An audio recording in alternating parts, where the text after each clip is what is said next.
a major attack on democracy all the way through. There's extensive polling. About 70% of the population, the lowest 70% on the income scale, are literally disenfranchised. Their opinions have no effect on policy. Their elected representatives don't pay any attention to them. When you get to the top, and contrary to the Occupy movement, it's not 1%, it's more like 1/10 of 1%. When you get to the top, where the massive concentration of wealth is, they basically set policy. It's not democracy, that's plutocracy. Bernie Sanders. Senator, I want to take you to my vulture chart right away here. The chart that we show a lot, the top 2%, their income over the last 30 years has gone through the roof, over 300%. The middle class, of course, is the blue line. That's how much the middle class has moved forward in this country over the last 30 years. So when people on the radio ask me, well, what's fair? There's your definition of fairness right there. Your thoughts, Senator? Well, Ed, I think the average American understands that the middle class in our country today is collapsing. They see poverty increasing, but they also know that the wealthiest people are doing phenomenally well. This is Democracy Now! I'm Amy Goodman. As we turn to the fight over corporate taxes, President Biden's proposed scrapping his plan to raise the corporate tax rate if Republican lawmakers agree to support at least $1 trillion new dollars in infrastructure spending. Elon Musk is a total and complete phony. That's Steve. Don't I look like a homeless guy, Bannon? Talking about Elon Musk. The richest man in the world wants to be the most powerful man in the world. And as a greedy little piglets kneel before him, it's obvious it's working. They want to make him happy. But the problem with being a multitasking near trillionaire is, well, eventually that shit can run out. And it runs out fast. People have a target on you. Anyone remember AOL? Here's the real problem. Like Trump's bloviations over the last decade about his supposed wealth, Americans like the idea of success, and especially when the con has marks like this. I don't care if he is in a jail cell. I am one of those people that will vote for him no matter what. When your following has the IQ of a tangerine, all you have to do is keep blaming their failures on someone else. I love the poorly educated. Because no one's ever going to get rich telling people they're stupid. But Musk doesn't possess Trump's con man attributes. Elon comes across as a very bright but stoic stick man, except when he's acting like he's 9. And Musk's greatest talent seems to be leveraging his tremendous financial position to cuddle up to the First Lady and actually make people believe he's running the show. So much that Tiny Fingers had to address it. The new one is, President Trump has ceded the presidency to Elon Musk. No. That's not happening. No, he's not going to be president, that I can tell you. And I'm safe, you know why? He can't be. He wasn't born in this country. Musk has one thing that is actually more powerful than politics, and that, of course, is cash. And with that power, he's willing to say and do things that were and are politically naive and possibly dangerous. Strike possibly. It's a couple of guys who gave us Pizzagate. You know, you remember what Pizzagate was? Of course. That Hillary Clinton was running a pedophile ring out of a pizza parlor out of in the Washington, basement of a pizza parlor that doesn't have a basement. The people who gave us that are people who are in very good standing with Elon, who Elon will talk to them in Twitter Spaces and give them the mic and boost them and just high five them. And he knows, I've pointed out how crazy these people are to him. He does not care if he's defaming someone in public who used to be a friend. I just wanted to say, welcome to the end of democracy.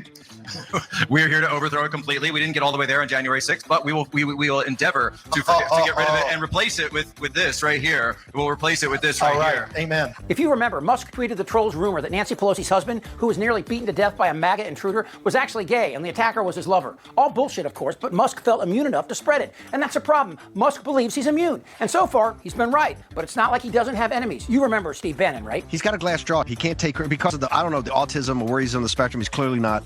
He's got the maturity of an 11-year-old. You can tell that. But it's obvious. He can't take criticism. One of his weaknesses is that he needs to be loved. He needs the masses to love him. You can tell he's on the stage. He needs that glory. This is to have a digital getup and to only have raised up what praises him.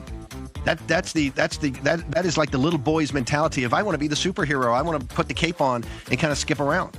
You see this a lot in Danbury. These what they call chomos, what they call these sex offenders.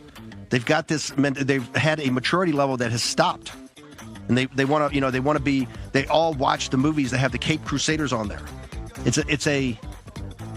It's an absolute indication of immaturity. He's owned by the Chinese Communist Party. What are you talking about? Tesla, his only thing of real value is Tesla. He uses it for margin loans. He sells the stock. The Shanghai joint venture is 100% controlled by the CCP. This is why he never goes after the CCP. This is why he always backs off. This is when they had the protest. They had the protest about the lockdowns of COVID. He will not do it. Without the Chinese and Elon Musk's deals with NASA, his billions could drop like Twitter did. Steve Bannon says, quote, "I will do anything to keep Elon Musk out of the White House."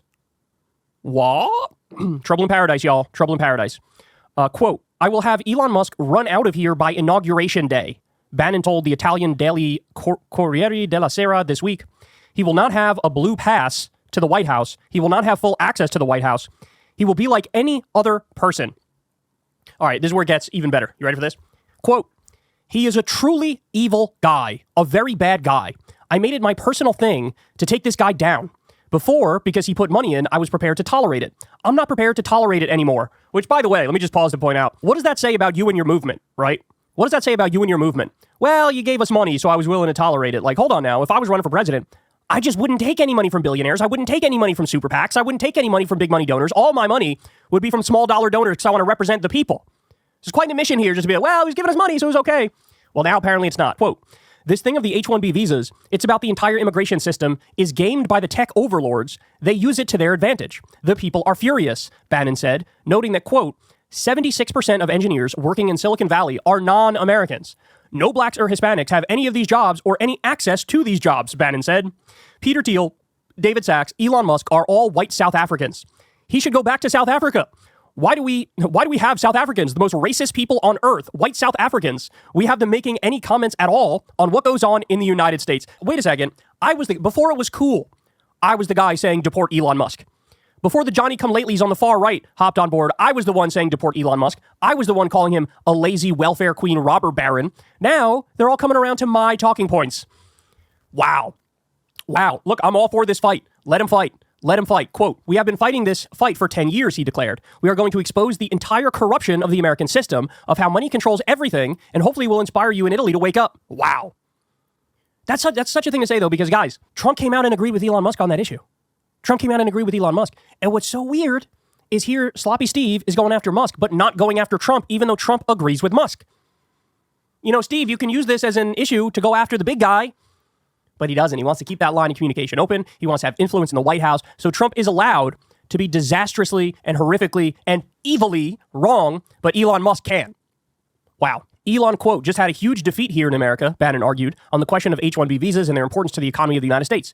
He went out of his way to mock our movement as racist and retards, and he lost. Elon Musk has been doing this for 5 minutes. He started paying attention to politics 5 minutes ago. And since then, he's decided that climate change is the most important thing in the world, and then that AI is the most important thing in the world, then that fertility rates are the most important thing in the world, then that the woke mind virus is the most important thing in the world. He just ping-pongs from thing to thing. America's a nation of immigrants, and we really need to have the best and brightest. And by the way, Silicon Valley, which in the last 20 years has produced more wealth than the gold rush, than I think any area in history that would be human history, I'm pretty sure is less than 50% American born. So, I mean, it really has been powered by the smartest people around the world, and Musk wants it to keep going. But a really vocal member of MAGA and now Bannon have come in and said, what's this crap?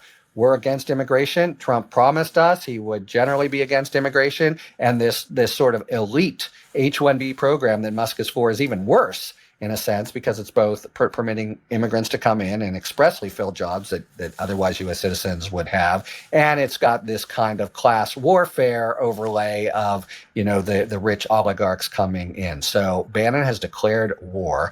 And it's just going to be really interesting. I mean, Trump has had a lot of reason to, at first, suck up to Musk. Now things, it seems to me, go in the other direction. Musk needs Trump more than Trump needs him. And I think at some point, you could well see Trump throwing Musk to the wolves, as he has so many people, or, you know, former allies in the past. But if he doesn't, you know, the lines are really drawn with Bannon and the MAGAites.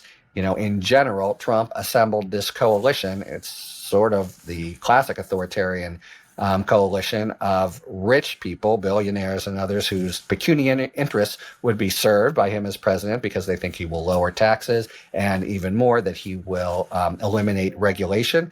That's on the one hand, and the other, much bigger in numbers hand, but perhaps less in influence, are the the people we think of as MAGAites, the non-college educated, et cetera. Now, those are not people whose interests normally are congruent, and the basic hoodwinking, really, that Trump was able to do was to persuade all the core MAGAites that somehow voting for him would serve their interests and not to worry about all this democracy stuff, by the way. And Biden's been terrible for the economy anyway, which he hasn't been, but that's been the deal. But it's got this built-in instability, you got the billionaires and you got the MAGAites and what's going to happen. And in general, Trump, notwithstanding proclaiming a landslide, has in fact been returned to power with a very narrow majority and a very unstable coalition. You can see this in the House, where Mike Johnson has now gotten probably the thankless job of being Speaker, with a 3-person member majority to work with, and now we're going to have all these individual controversial statutes,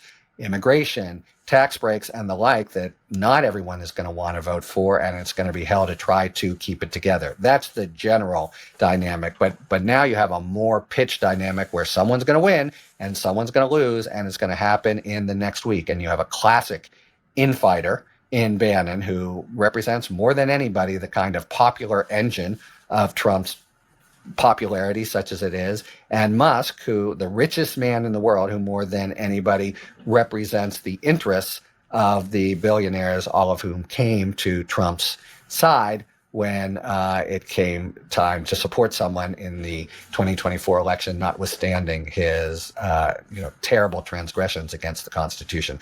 So get your popcorn and scorecard lineup. This is going to be a real battle, and in theory, it's going to be fought in short order. And at the end of it, either Bannon or Musk will be standing. Maybe there's a way for both of them, but this is quite a conflict, and it's probably a preview of other conflicts to come in this inherently unstable coalition that brought Trump to power.